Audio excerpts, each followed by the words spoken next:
Great question from Annabelle Mark. How important is a frame to a painting? Wow, man, it's so important. It's unbelievably important, though not perhaps in the way some people think.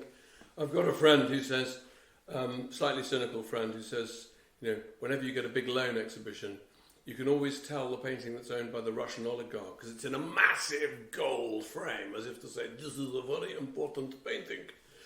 So that's not a particularly good way to use a frame. But frames are important because, as a painter friend of mine says, the frame is it's the place where the painting meets the outside world.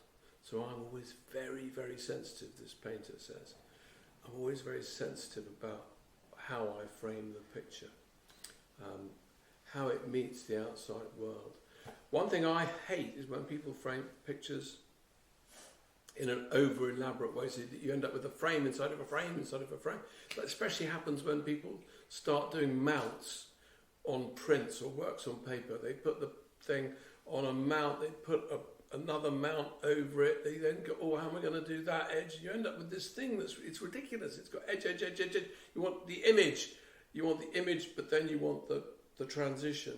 But there are so many aspects of this idea about framing that are crucial.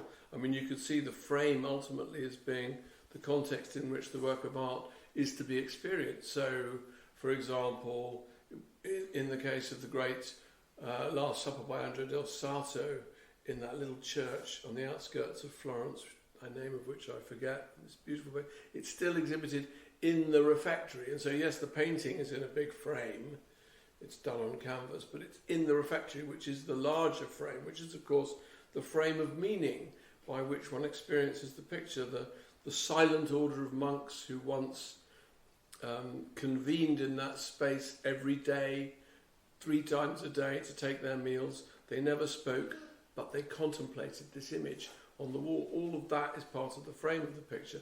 In another sense, being more literal, think about an artist like Jackson Pollock, who doesn't frame.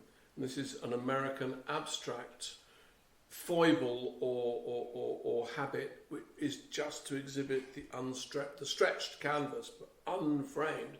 But Pollock does it militantly. It's because the picture is meant to be larger than your field of vision, and you're meant to have the sense that the picture expands forever, to have something round the edge of it, constricting it, protecting it from the outside world or the cosmos, would be denying its ambition as a painting, which is to be as big as the cosmos, to be as vast as nature itself.